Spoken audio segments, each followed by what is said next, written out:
Bajaj finance limited, इसका जो financial result आया था वो मंडे 29 जैन 24 को रिजल्ट आ गया था और इसने मार्केट को सरप्राइज़ किया है। अर्निंग के हिसाब से नेगेटिव है 1.19% और रेवेन्यू के हिसाब से 2.03% इसका जो है पॉजिटिव है। इट मीन्स दैट ये मिक्सअप है, अर्निंग के हिसाब से नेगेटिव और रेवेन्यू के हिसाब से ये पॉजिटिव है। तो इसमें क्या अभी डिसीज़न क्या बन रहा है, इसको अभी क्या बाय करना चाहिए, नहीं करना चाहिए और करेक्ट एंट्री पॉइंट क्या है, टारगेट क्या है, स्टॉप लॉस क्या है, सब कुछ हम लोग बात करेंगे। तो सबसे पहले हम लोग देखते हैं टेक्निकल ने ये मंथली चार्ट पे क्या अपने को शो कर रहा है। तो चलिए मंथली चार्ट पे देखते हैं। मंथली चार्ट पे ये जो है, आप अगर इसको ध्यान से देखें तो ये अभी ये बुलिश ट्रेंड में है और बुलिश ट्रेंड में ही थोड़ा बहुत यहाँ पे कंसोलिडेट हो रहा है और ये अभी इस जैन मंथ में ये फॉल भी हुआ है और फॉल कितने से हुआ है, -6.34% के हिसाब से ये फॉल हुआ है। उससे पहले इसने +2.89% दिसंबर में इतने इसने दिया। देन फेब दिसंबर के नवंबर में -4.95% से ये फॉल हुआ था और ये इसका फॉल अभी भी जारी है। तो मंथली के हिसाब से है अभी बुलिश ट्रेंड में है बट अभी ये फॉलिंग प्राइस पे है।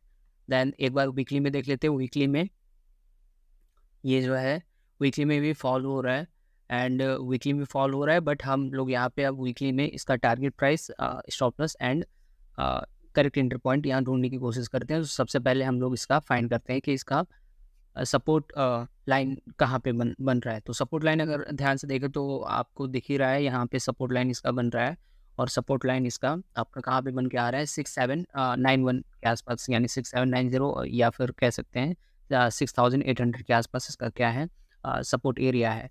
एंड इसका स्ट्रॉन्ग रेजिस्टेंस कहाँ है, तो स्ट्रॉन्ग रेजिस्टेंस की अगर बात की जाए तो स्ट्रॉन्ग रेजिस्टेंस इसका यहाँ पे बनता हुआ नज़र आ रहा है।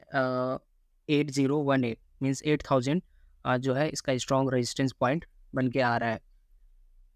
तो ये तो हो गई वीकली की बात और वीकली में भी अगर बात की जाए तो ये अभी कह सकते हैं कंसंट्रेट भी हो रहा है और अप ट्रेंड के हिसाब से ही कंसंट्रेट हो रहा है। क्योंकि अगर आप यहाँ पे ध्यान दें, मैं ड्राइंग टूल यहाँ पे यूज़ करके आपको बता रहा हूँ। यहाँ पे अगर ध्यान दें तो ये क्या हो, यहाँ पे एक लो बना था, यहाँ पे एक लो बना था, देन आफ्टर यहाँ पे बना, ठीक है। लेकिन ये जो लो बना है वो पिछले लो से हाई पे है and in the same way यहाँ पे भी एक लो बना है बट ये भी थोड़ा हाई पे है और ये वीकली टाइम फ्रेम की बात हो रही है।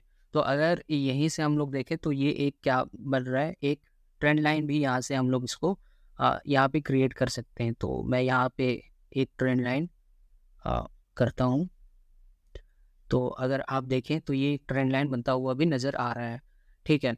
तो एक ट्रेंड लाइन भी बन गया है, ट्रेंड लाइन हायर लो पे है एंड देन आफ्टर ये कंसोलिडेट हो रहा है सेम हॉरिजॉन्टल लाइन पे, ठीक है।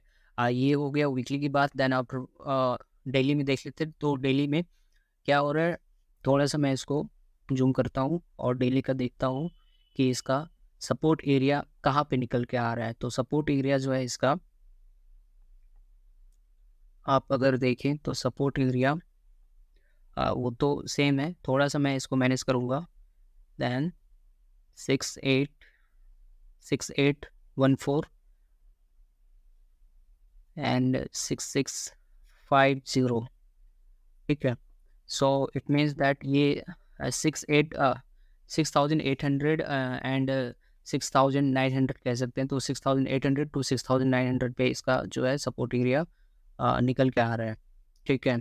एंड इसका जो रेजिस्टेंस है, स्ट्रॉन्ग रेजिस्टेंस जो है वो स्ट्रॉन्ग रेजिस्टेंस आपका 78372 कहाँ पे, 78372 8153 पे ये इसका रेजिस्टेंस जोन आ रहा है। एंड स्टॉप लॉस की बात की जाए तो स्टॉप लॉस अगर हम लोग देखें तो स्टॉप लॉस इसका यहाँ पे होना चाहिए 5534, या फिर ये कह सकते हैं कि ये छोटा सा भी स्टॉप लॉस देख सकते हैं बट चलिए एक हम लोग इसका अच्छे से स्ट्रिक्ट स्टॉप लॉस लगाते हैं। तो 5861 इसका जो है स्टॉप लॉस रहेगा, ठीक है। 5861 इसका स्टॉप लॉस रहेगा।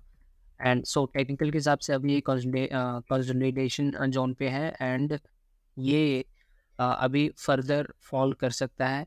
और अभी क्या इसको बाय करना चाहिए कि नहीं करना चाहिए? तो इसको बाय मेरे ख्याल से तब करना चाहिए जब ये जो इसका रेड कैंडल, जो बिग रेड कैंडल बना है, उसको तोड़कर अगर क्लोज करे, ठीक है, बुलिश साइन में क्लोज करे, तो वो कहा जा सकता है। तो 6988 इसका हाई प्राइस है, हाई प्राइस है। अगर एक दो कैंडल यहीं पे कंसोलिडेट करके 69 जो 88 था, 6988 था, अगर वो मान लीजिए 6989 या फिर 6000 7000 अगर हो गया, तो फिर वहाँ पे ये क्या है, ये करेक्ट एंट्री पॉइंट यहाँ पे रहेगा। स्टॉप लॉस मैंने आपको बता दिया, 5860 आपका स्टॉप लॉस रहेगा। And target if you are short term holder then 7830 और 8150 आपका जो है टारगेट रहेगा। If are long term holder next quarter तक, अगर आपको नेक्स्ट क्वार्टर की फाइनेंशियल रिजल्ट तक आपको अगर इसको होल्ड करना है, तो एक बार फंडामेंटल हम लोग देख लेते हैं, फिर वहाँ पे डिसीजन निकल के आएगा। तो ये बात ओवरऑल टेक्निकल एनालिसिस की थी। एंड टेक्निकल एनालिसिस के बाद हम लोग चलते हैं फंडामेंटल में कि बजाज फाइनेंस का फंडामेंटल क्या शो कर रहा है। तो अगर बजाज फाइनेंस का फंडामेंटल देखा जाए, तो सबसे पहले हम लोग इसके पीएनएल में आ जाते हैं। तो पीएनएल में इसका फाइनेंसिंग प्रॉफिट जो है 4913 जो सितंबर 2023 में था, वो दिसंबर 2023 में 5065 हो गया है। And PBT profit before tax इसका 4758 से 4896 हो गया, ये भी इंक्रीज हुआ है। नेट प्रॉफिट 3551 से 3639 हो गया, ये भी क्या हो गया, ये भी इंक्रीज हुआ है। इसका मतलब क्या है, फंडामेंटल हाँ ठीक है, बट जो है इसका जो फॉल है ना, ये फॉल आप देखिए तो ये फॉलिंग प्राइस पे ही है, मतलब जब भी रेजिस्टेंस जोन को टच कर रहा है तब तक भी फॉल कर रहा है। तो फॉल कर रहा है तो मेरे हिसाब से एक अच्छी अपॉर्चुनिटी है कि इसमें वो वाला कॉन्सेप्ट यूज होता है कि every dip is a buy, every dip is a buy. तो जब जब ये ऐसे गिर रहा है ना, तो वो बाइंग पॉइंट है। बाइंग पॉइंट क्यों है, मैं आपको F I I D I data दिखा के भी मैं आपको बताता हूँ।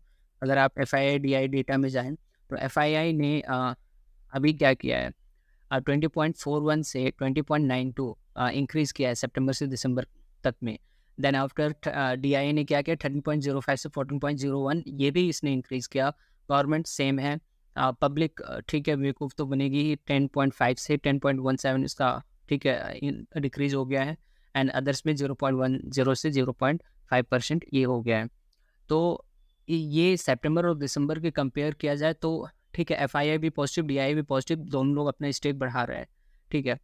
और उससे पहले भी अगर जाया जाए, तो जून और सितंबर की बात की जाए, तो दोनों लोग फिर से अपना स्टेक बढ़ाए हैं। एफआईआई ने भी 20.09 से 20.41 बढ़ाया, फिर 12.83 से 13.05 किया।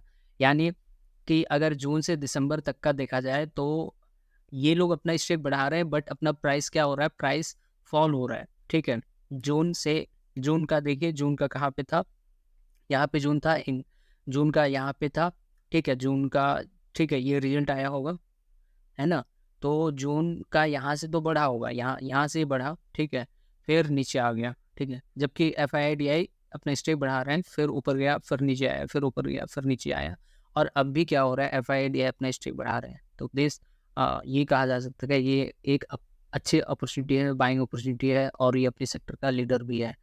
सो फंडामेंटल के हिसाब से, टेक्निकल के हिसाब से और एफ आई डी आई के डेटा से यही निकल के आता है कि ये अच्छा बाई पॉइंट है।